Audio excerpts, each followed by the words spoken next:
මගේ නම සාදලි. මට මේ පාර සංවර්ධන නිර්ධාරණයේ පත්වීම හම්බෙනකොට මට පත්වීම හම්බුනේ බත්තර මුල්ලපැත්තේ රජල් කාර්යාලයකට. ඉතින් මට ගෙදර ඉඳන් යන්නත් බෑනේ. මගේ ගෙවල් තිබුණේ මාතර. අපේ අක්ක බඳලා හිටියේ බත්තර මුල්ලපැත්තේ කෙනෙක්ව. ඉතින් මං තීරණය කරා හෙට යන්න. මොකද එහේ ඉඳන් මට ජොබ් එකට යන්න එන්නත් ලේසියිනේ. අක්කලගේ ගෙදර හිටියේ අක්කයි පුතයි අක්කගේ හස්බන්ඩ්ුයි. ඒ අයියත් හරිම හොඳයි.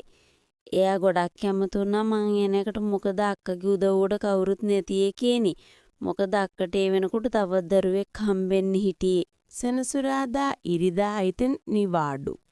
සමහර නිවාඩු වලට ගෙදර ගිහින් එනවා. මගේ කාමරේට එහා පැත්තේ කාමරේ තමයි අයියයි අක්කයි හිටියේ. අයියා කිව්වේ අක්කා බැද්දලා ඉන්න කෙනා. රෑට ඇහෙනවා ඒ දෙන්න සතුළු වෙනවා. ඒත් දැන් නම් වැඩිය නෑ. අක්කට ළමයා හම්බෙන්න දින ලං වෙලා. ඒත් කාලයක් යනකොට අයියා මගේ දිහා බලන විදිහේ වෙනසක් තේරුණා. ඒත් මම මේක අක්කට කියන්න ගියේ නැහැ. අයියා මගේ පපුව දිහා ඕනේ කමින් බලනවා.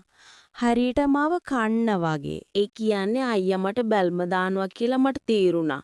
ඒත් මොනව කරන්නද? මට මෙහෙන් යන්නත් බෑ. මේ දේ අක්කට කියන්නත් බෑ.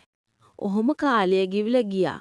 එක දවසක් අක්කා යාගේ යාළුවෙට ගෙදර ගිහින් මායි අයියයි විතරයි ගෙදර හිටියේ. එදා සෙනසුරාදා දවසක්. මට පොඩි නිදිමතක් ආවා.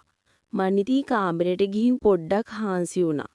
එක පාරට කවුද කාමරේට එනෝ වගේ දැනුණා. මං බලනකොට අයියා ඇවිත් මගේ ඇඳුමින් වාඩි වුණා. මං ඇහුවා "ඇයි අයියේ?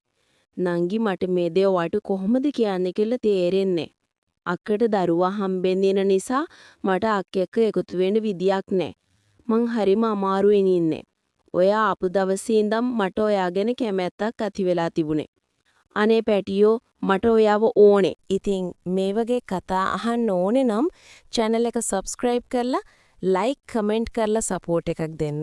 එහෙනම් අපි ඊළඟ වීඩියෝ එකෙන් හම්බෙමු.